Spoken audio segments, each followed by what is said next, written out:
प्रेरणा का अभाव, मोटिवेशन।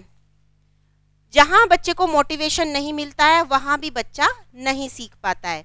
जैसे कुछ बच्चे बहुत से पहले से अपनी मनोवृत्ति बनाए हुए होते हैं कि अरे मैथ तो बहुत ही टिपिकल है, और यदि आपको फिर राय मैडम मोटिवेट करती हैं, अरे नहीं इतना कोई MA BEd का वो थोड़ी ना है मैथ, आप इसे पढ़ के तो देखो, ये 3री क्लास और 5वीं क्लास के लेवल का है, और मैं बताती हूँ आपको कौन कौन सी गतिविधि यूज़ कर सकते हो या किस टेक्निक से आप आसान से आसान तरीके से पढ़ सकते हो। तो वहाँ मोटिवेट किया, आपको भी ये हुई चलो देखते हैं, हो सकता है हमें आ जाए, और उन्होंने मोटिवेट करके आपको मैथ पढ़ने के लिए बैठाया और आपने वो पढ़ा और आपको समझ में भी आया।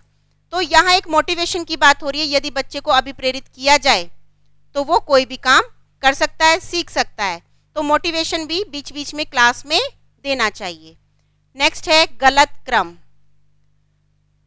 गलत क्रम में देखिए क्या आएगा, होता क्या है कि जब हम टाइम टेबल बनाते हैं, टाइम टेबल में आप ध्यान दीजिएगा 10th इंटर तक ये विशेष रूप से ध्यान रखा जाता है कि मैथ, साइंस, इंग्लिश इस तरह के सब्जेक्ट हमारे मॉर्निंग में रखे जाएं। बाकी इजी सब्जेक्ट जैसे म्यूजिक हुआ, ड्राइंग हुआ, क्राफ्ट हुआ, इस तरह के सब्जेक्ट लंच के बाद रखे जाएं। तो एक पूरा क्रम होता है, तो वो क्रम के अनुसार ही हमें टाइम टेबल बनाना चाहिए, क्रम के अनुसार ही हमारा पाठ्यक्रम होना चाहिए। कि कोई मैथ में कोई चैप्टर था, आपने भिन्नों का जोड़ और घटाव पहले दे दिया और उसके बाद आप भिन्न के बारे में बता रहे हैं, तो एक गलत क्रम हो गया।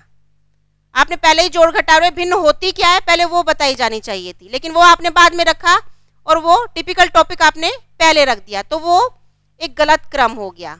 तो चाहे सिलेबस की बात हो और चाहे आपके टाइम टेबल की बात आती है, तो वहाँ ये बहुत इफेक्ट डालता है। यदि आपको यहाँ 5 बजे आपको पढ़ते पढ़ते सुबह से शाम तक, अब आपको लास्ट का पीरियड है, 5 बजे आपकी छुट्टी होगी, उस वक्त मैथ पढ़ाने बैठाया जाता है, तो आप मानसिक रूप से एकदम थकान फील करते हो कि नहीं मैथ नहीं पढ़ पाएंगे अभी। ठीक है, अब मैडम कितनी अच्छी टेक्निक से पढ़ा लें, लेकिन आप जब थके हुए हो, एक गलत क्रम आपको मिल गया है कि जो सब्जेक्ट पहले होना चाहिए था वो बाद में हो रहा है, तो वहाँ आप उसे जल्दी कैच नहीं कर पाओगे। तो वहाँ कौन सी स्थिति पैदा होगी, अधिगम का पठार। ठीक है, नेक्स्ट है अभ्यास का अभाव। ठीक है, मान लीजिए मैं कंप्यूटर क्लास ले रही हूँ आपकी, और कंप्यूटर क्लास में मैंने थ्योरी बताई जा रही हूँ, थ्योरी बताई जा रही हूँ। एक दिन के लिए मैंने आपको कंप्यूटर छूने दिया कि देखो ये ऐसे होता है। ठीक है, तो उसके बाद मैंने आपको महीनों तक वो छेड़ने नहीं दिया, तो क्या आपको वो चलाना आ जाएगा? नहीं आएगा। आपको डेली प्रैक्टिस चाहिए। म्यूजिक है, मैंने आपको सारी ताल बता दी, ये ताल ऐसे होगा, ये सुर ऐसे होगा, और ठीक है आपको 1 या 2 दिन मैंने आपको प्रैक्टिस करा दी, उसके बाद महीनों तक मेरा गायब रहा, तो क्या आपको आ जाएगा? नहीं आएगा। आप प्रेयर कैसे सीखते हो? आपने स्पेशली उसके बैठ के कोई क्लास नहीं ली, लेकिन आपको प्रेयर आ जाती है अगर आप चाहो तो।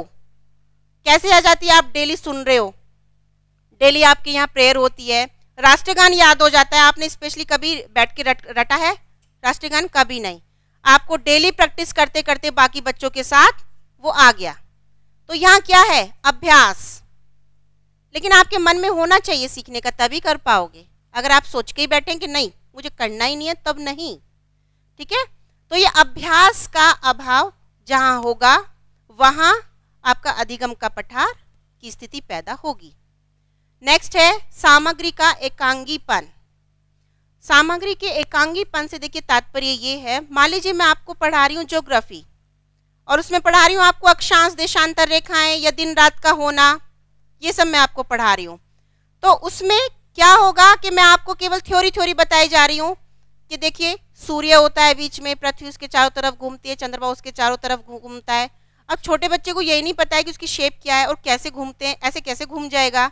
अगर मैं उसको यही डेमो करके ब्लैक बोर्ड पे दिखा दूं या प्रोजेक्टर पर दिखा दूं, या आजकल ये शीट आ रही है जो मैग्नीफाई शीट, ज़्यादा कुछ नहीं हो सकता तो मोबाइल चला के मैग्नीफाई शीट पर दिखा दूं, तो होगा क्या, एक प्रैक्टिकल टाइप हो जाएगा, उसके सामने एक प्रैक्टिकल वे में दिखाई देगा वो, और बच्चा उसे जल्दी सीखता है।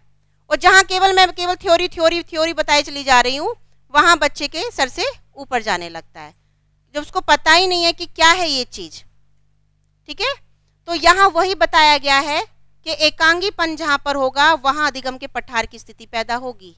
जैसे साइंस जैसा सब्जेक्ट है, अगर केवल उसमें हर चैप्टर में आपको थ्योरी बता दी जाए और प्रैक्टिकल ना कराया जाए तो आपका कॉन्सेप्ट क्लियर नहीं होता। ठीक है, आगे जाके आप अच्छे नंबर तो ले आते हो, लेकिन कंपटीशन में कहीं बैठोगे तो कंपटीशन क्लियर नहीं कर पाते, कॉन्सेप्ट ही क्लियर नहीं है। तो वहां पर सामग्री का एकांगीपन।